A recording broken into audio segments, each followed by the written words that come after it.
Okay. Madam, great to have you. But like I will say, problem deal, and I will point out the problems to you. Number one, you said we've learned for 2023 elections.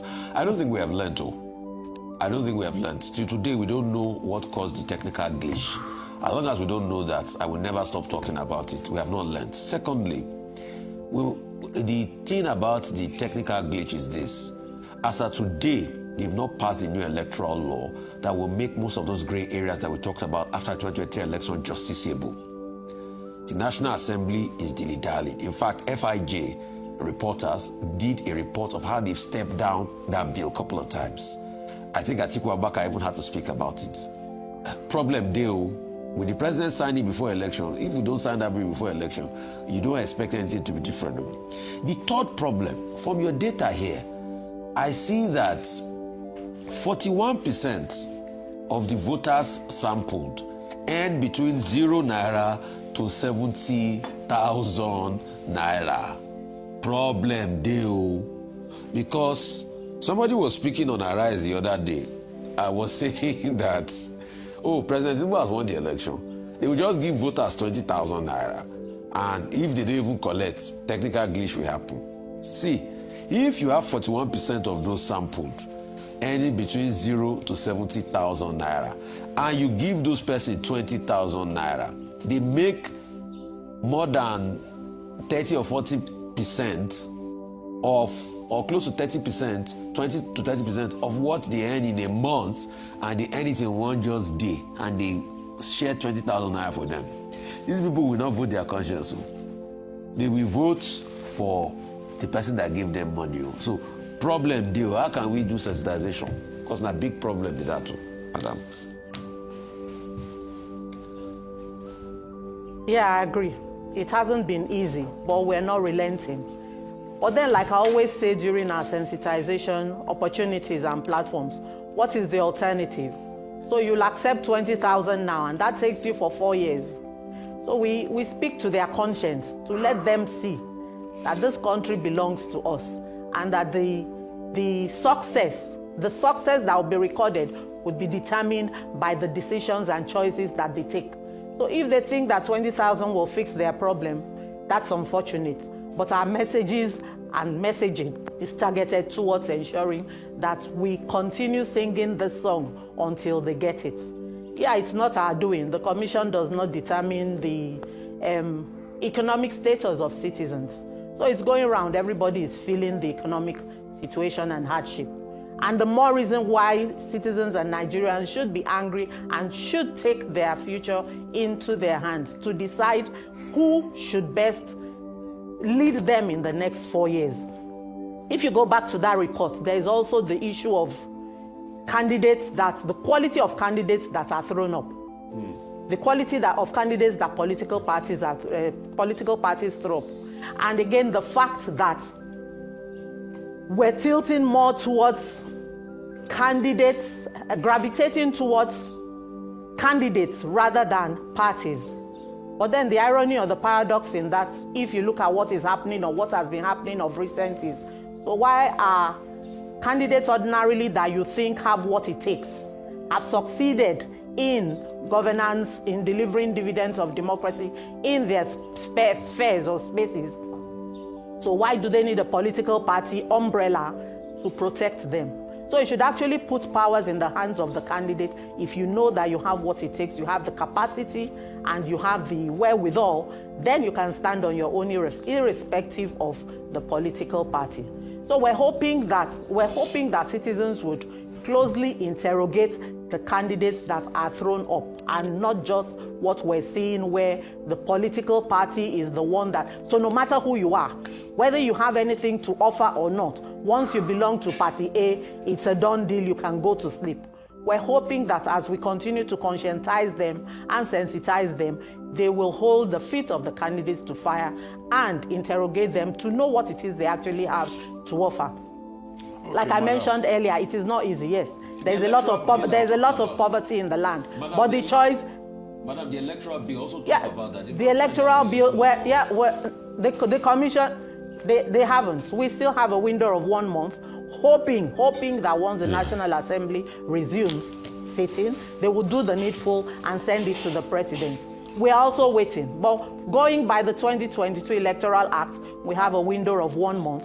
If they are sincere and willing to pass it, they can do all of that in 1 month, and then would have an amended Electoral Act to work with. Okay, madam. Otherwise, we still have our 200. Otherwise, we'll still have our 2022 Electoral Act, which we would be forced to work with. It's not a very, very bad document, but we'll just have to work with it.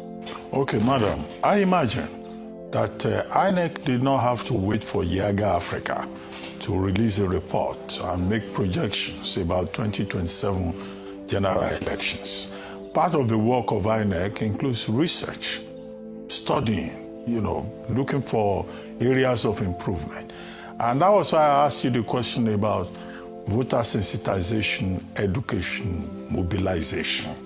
But you just spoke in general terms. I wanted you to tell me concrete things that INEC has been doing since the conclusion of the last election, in terms of, this is what we are doing, this is what you are doing. But you came here also to quote a report that was made public yesterday.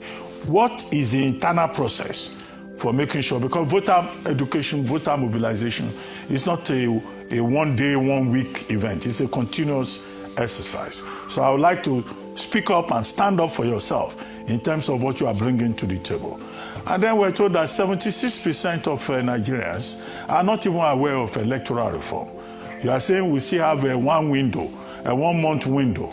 Well, that doesn't sound quite impressive, because INEC also invested in this electoral reform process.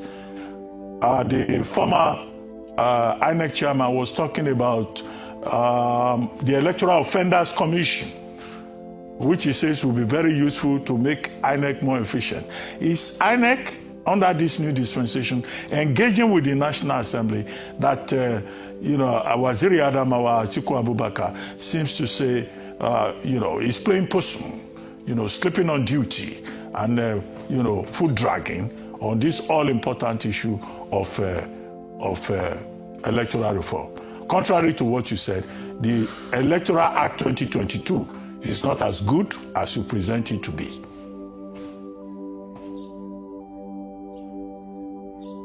So in your intro, you asked my opinion on the report, and that was what I was doing. I didn't come here to market the Yiaga report.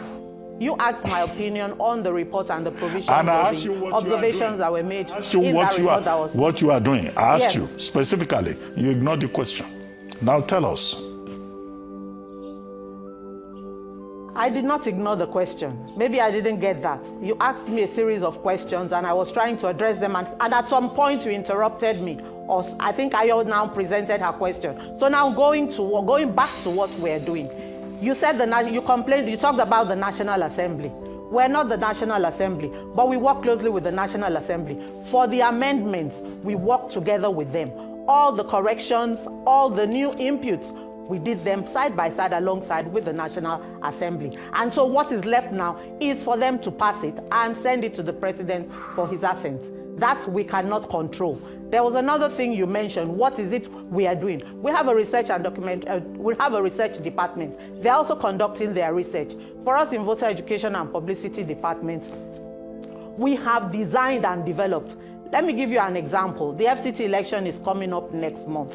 And we have noticed from our research that out of the 6 area councils, AMAC has the least number of citizens that show interest in voting. And so we have targeted our voter education strategies and interventions towards AMAC, because we have seen that most of the candidates focus on the other area councils, the rural area councils, and do not leave AMAC. And AMAC has the highest number of voters. And so we have designed or developed a strategy that would target citizens or residents of AMAC to try and sensitize them to come out for this election. And then one other thing that was thrown up in the course of the strategy design was the fact that they don't even know who the candidates are.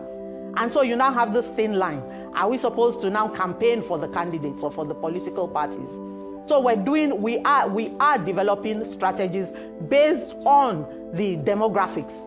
What we'll do, we have our social media handles, and we use that for the Gen Zs. We have our Twitter meetings periodically. Whenever we have a program or a new activity coming up, we have our Twitter discussions with the youth demographic on our social media handle. Our social media handles are very active. We're still indulging, or we're still engaging the traditional means, the face-to-face, the stakeholder meetings, meetings with faith-based organizations, meeting with traditional rulers, meeting with people in the grassroots. So whatever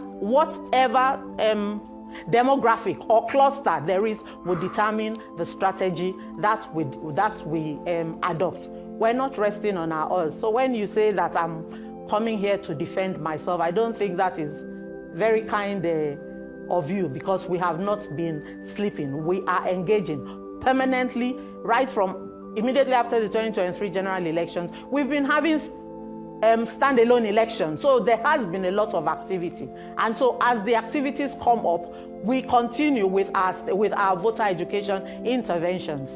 Just my people, as the hurt, it don't happen no more. Now God will bless Arise TV, and especially Rufa of Arise TV, for that question me ask this woman. Because problem really do INEC, problem there. And you guys are not even doing anything about this particular problem. Problem there, INEC. Please share and put us in the comment section.